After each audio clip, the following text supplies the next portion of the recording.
Présentez-nous l'entreprise en 2 minutes. Donc, AXA est une entreprise d'assurance implantée dans un peu plus de 60 pays, avec plusieurs entités. Notamment en France, on a l'entité AXA France, qui comprend un peu plus de 150 000 collaborateurs. Et dans cette entité-là, pour pouvoir bien faire de l'assurance, on a une partie informatique, donc une partie IT, dont nous faisons partie tous les deux, et qui, pour faire avancer l'entreprise, essaye de travailler le plus possible avec les méthodologies agiles. Alors, c'est quoi Noragile pour vous? Noragile, en fait, ça fait partie du moment où on va commencer à sortir en fait de l'aspect communauté qu'on a au sein d'une entreprise pour commencer à penser communauté inter-entreprise. Et donc du coup, avec un peu les mêmes mécaniques en fait qu'on essaie d'avoir au sein d'une entreprise, de pouvoir collaborer, partager, de pouvoir essayer de se faire grandir mutuellement justement sur les pratiques agiles, sur la manière dont on travaille. Et Nord Agile, comme d'autres acteurs qu'on peut rencontrer, font partie en fait de ces instances qui pour nous permettent de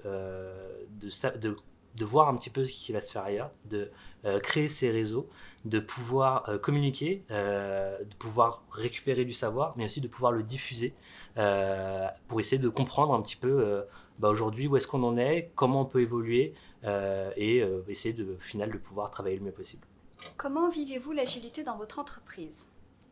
Alors, on le vit bien, hein. Plutôt. Alors, comme on l'a dit tout à l'heure, AXA, c'est une grande entreprise. Au niveau IT, on est plus de 500 développeurs, donc avec plein de projets différents. Et donc forcément, selon les projets, on n'est pas tous au même niveau d'agilité. Mais on est tous persuadés que c'est en adaptant l'agilité qu'on va pouvoir avancer le mieux possible. Et notamment, on a pas mal de collaborateurs qui tournent d'un projet à l'autre. Et quand ils passent d'un projet qui a adopté les méthodologies agiles dans un projet qui est encore en cycle en V, il est promoteur en fait de c'est ça. l'agilité. C'est un truc qu'on remarque, c'est que du coup, c'est quelque chose qui est bien vécu par les équipes, au point qu'effectivement, voilà, quand ils se rendent compte qu'un projet est peut-être moins mature qu'un autre sur les pratiques, va vouloir les implémenter. Preuve que justement, c'est plutôt bien vécu. Et c'est pour ça qu'en fait, on développe l'agilité chez AXA, d'autant plus qu'on a la chance d'avoir du temps, du budget, des moyens qui nous sont alloués pour pouvoir développer en fait cette agilité. Et donc du coup, ça nous permet en fait de le vivre plutôt bien. Du coup. Plutôt bien. Alors dans vos métiers, qu'avez-vous mis en place comme pratique agile? Alors on en a mis pas mal, on peut citer les classiques, on va avoir tout ce qui va être sprint review, rétrospective, daily, sprint planning ou autre. Vous les appelez un petit peu comme vous voulez, mais on va retrouver un peu les classiques. Après on en a expérimenté d'autres qui nous ont beaucoup plu, et je pense en tête notamment aux Tres Amigos, aux event modeling notamment. C'est des rituels, c'est des pratiques qui nous ont vraiment beaucoup plu et qui marchent extrêmement bien en entreprise, sur lesquels on a généralement de super bons retours. Par contre, il y a un des points qui est assez intéressant, et je vais prendre l'exemple par exemple du Tres Amigos pour en parler, c'est que je crois que le premier qu'on a mis en place c'était il y a quelque chose comme 7-8 ans, un truc comme ça, et que la manière en fait dont on l'a fait au départ et la manière dont on le fait aujourd'hui, ça a complètement évolué. Parce que justement, en fin de compte, on part du principe et on essaye du coup d'avoir une mentalité un peu agile là-dessus, qu'il faut pouvoir se remettre en question, il faut pouvoir faire évoluer nos pratiques pour qu'elles répondent le mieux possible en fait à nos besoins. Est-ce que vous préférez SafeSys ou un hot dog sans saucisse? C'est le moment d'appuyer sur le buzzer, je pense. Je pense, oui. Plus sérieusement, donc on a dit que dans AXA, on est sur plusieurs projets. Et moi, par exemple, je suis dans un projet qui travaille en Safe. Donc on est une quarantaine de personnes qui travaillent sur la même application. Et par rapport à ça, on a testé du coup Safe. Donc ça fonctionne plutôt bien, mais nous, ce que je peux en dire, c'est que si ça fonctionne bien, c'est parce qu'on l'a adapté à notre besoin. C'est-à-dire qu'on ne l'a pas utilisé avec les règles telles qu'elles sont écrites. On a vraiment itéré petit à petit. Là, ça fait 4 ans que le projet tourne. Et quand on avait besoin de changer quelques petits éléments, on les changeait pour pouvoir avancer et en toute agilité, j'ai envie de dire.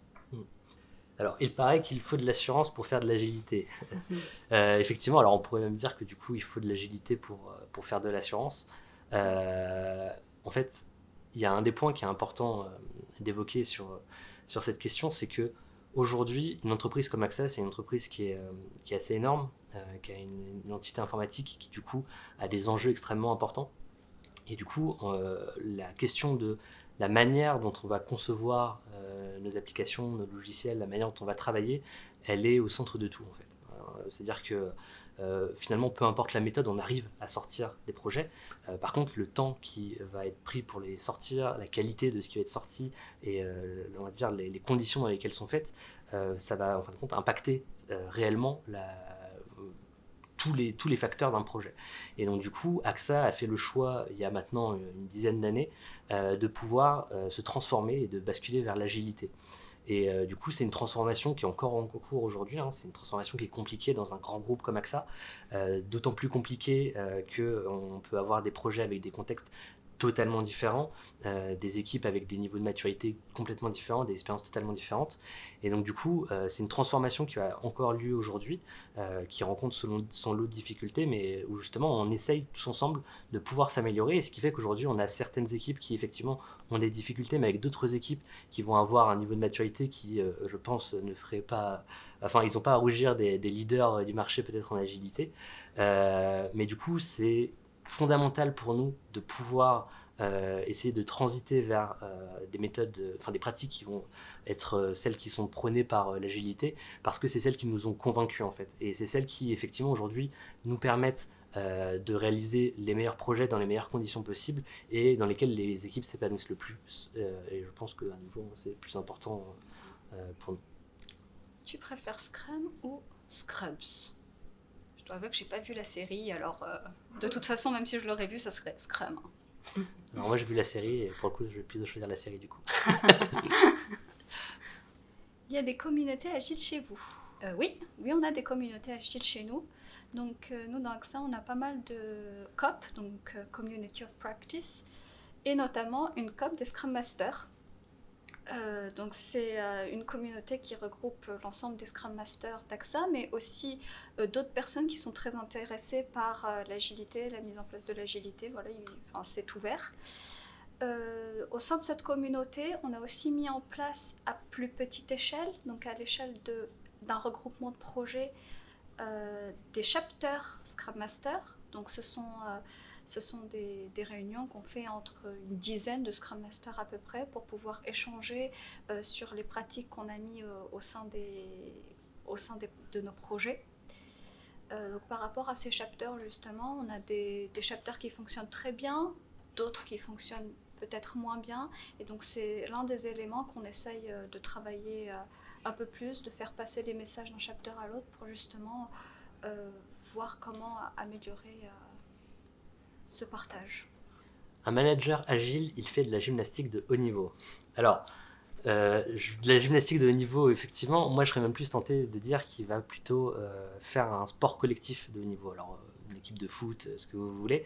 Parce qu'un manager agile va effectivement faire quelque chose qui est compliqué. Je pense que c'est important de le dire aussi, de le rappeler. L'agilité, c'est pas simple. Travailler sur un projet, essayer de déterminer son cadre, etc. C'est quelque chose qui est compliqué, donc je pense que le haut niveau, il est totalement mérité.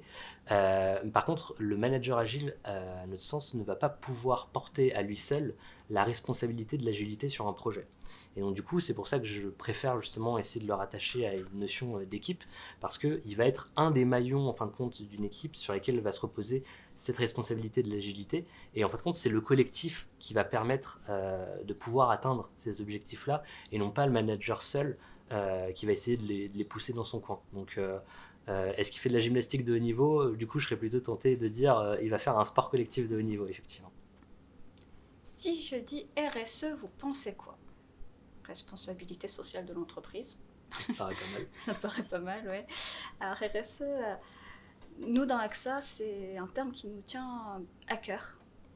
On a vraiment beaucoup d'actions qu'on fait là-dessus.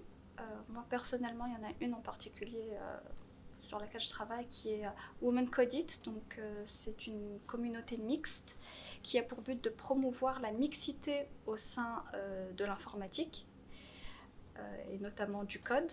Alors déjà, il y a un point aussi que je pense important de préciser sur la question notamment de la diversité, c'est qu'on s'améliore et on rencontre des beaux succès.